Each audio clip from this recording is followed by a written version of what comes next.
Hey, comic fans, Michael here at Ground Zero. It's everybody's favorite time of the week again. It is New Comic Book Day. Not only that, it is that time of the month. New Previews catalog is out, and you know what that means. Take a moment, sit down, go through it, find those new hot speculator books before they've already hit the stands, and Dave or I has to tell you, nah, sorry, can't get it for you. We can always get you books out of previews.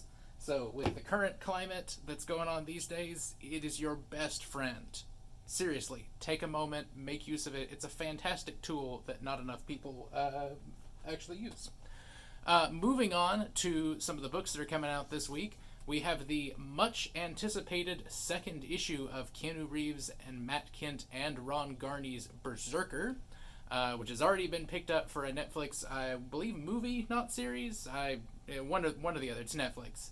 And so, it's already been off to the races in the speculator market for this one.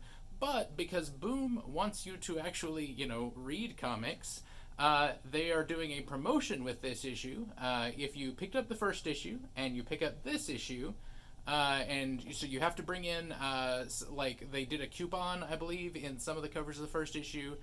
Bring in the coupon or bring in your receipt for the first issue when you go to buy this one and request it at the counter, and you can get this fantastic looking 8th printing of Something is Killing the Children Volume 1. This is a series that's been very popular for Boom, that we, like a lot of retailers, didn't get a whole lot in early on, and so it's mostly been a trade seller for us.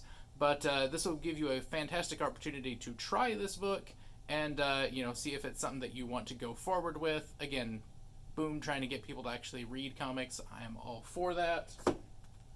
Speaking of reading comics, why the heck aren't more of you picking up Crossover? Crossover was pretty hot when the first issue or two was hitting, but it's already lost so much steam. And guys, not only is this book great, it's got so much cool speculatory stuff. I mean, we've had characters from all over the Imageverse appear in this, particularly in this issue, and even one character from outside of Image, from a different publisher, showing up in this issue.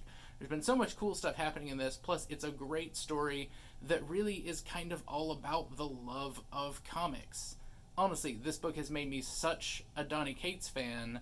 I feel like, more people should be picking it up. I want to say all the issues are available on the stands right now, so pick up all 6, get caught up, get hyped for the next run where Donny Cates isn't writing it. Chip Zdarsky is doing a guest run on the series, and I honestly don't know if the plan is to just kind of switch off various writers, at least the ones that he hasn't already killed off in the universe of this book. I don't think we'll be seeing BKV take a stint in this one. Or if, Cates is going to come back regularly. I don't know what the plan is for this. I just know that I'm on board pretty much whatever they do at this point. It's been a really cool book. I look forward to it every month. Next thing to talk about, Robin #1. Do you guys know that it's been over 10 years since there was a proper Robin ongoing? There's been a couple of miniseries. There was that We Are Robin book that, wasn't really about Robin himself. It's been since that Red Robin series, pre-New 52. There hasn't been a proper ongoing Robin book. Damian Wayne has never had his own ongoing book that I can recall. I was looking through a bunch of stuff. I couldn't find anything. That's crazy to me. Damian Wayne finally stepping into the spotlight. Plus, of course, the debut of a new Bat Rogue, because that's in vogue these days. So speculators will want to be sure and pick it up too, I guess. And then we have Shadow Man #1. Now, we don't talk about Valiant books nearly as often on this channel anymore as we used to. That's mostly because they're not hardly putting out any books. But Shadow Man is the preeminent supernatural character in Valiant's milieu. And Cullen Bunn, the master of down-home Southern horror, author of The Sixth Gun and Harrow County and a bunch of similar books like that, is taking on Valiant's, Louisiana-based voodoo hero. This one should be actually pretty cool. It's been a little while since I've actually been excited for one of their books, so I think that's definitely worth checking out. And lastest, but certainly not leastest, obviously Dave has been really enjoying everything to do with Marvel's kind of relaunch that they've been doing lately with several different titles, and now we have the start of, I believe this one is intended to be an ongoing, just kind of telling cool retro style stories from back when the Marvel universe wasn't just completely mirroring the movies. I love the feel of 70s and 80s Marvel when it felt like the world outside your window, but then there's a superhero on every street corner, at least if you're in New York. I don't know, it's a very different feel to what it is these days. I enjoy a lot of the modern books too, but Marvel had a different feeling back then, and I haven't actually sat down and read this, but just flipping through it, it really kind of seems to capture that feeling. I don't know, it looks pretty cool to me. Then a couple of traits to talk about. Well, actually, they're not trades, they're hardcovers. We have the hardcover of Deceased Dead Planet, the sequel to the original Deceased series. And what's really great about this book is the trade dress on it, the foiling on the spine and everything, matches the original Deceased hardcover perfectly.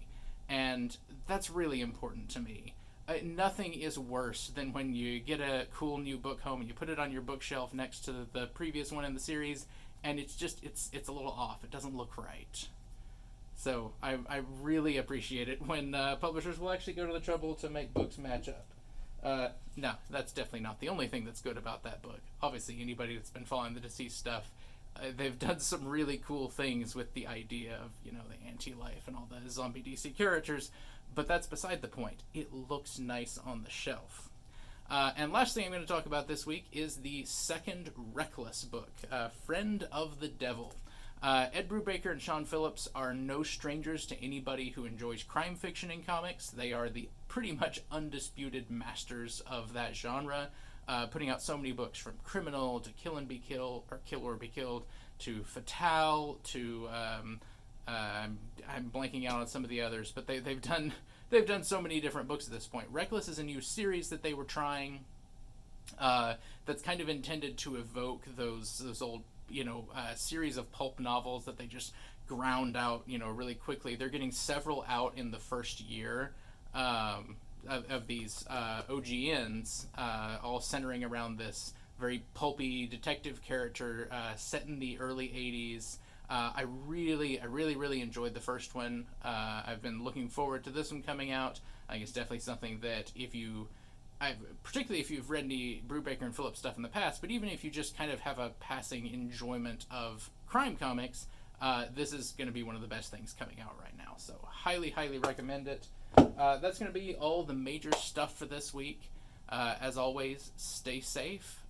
This stuff will be on sale, here when we open at 10 a.m., and we will see you then.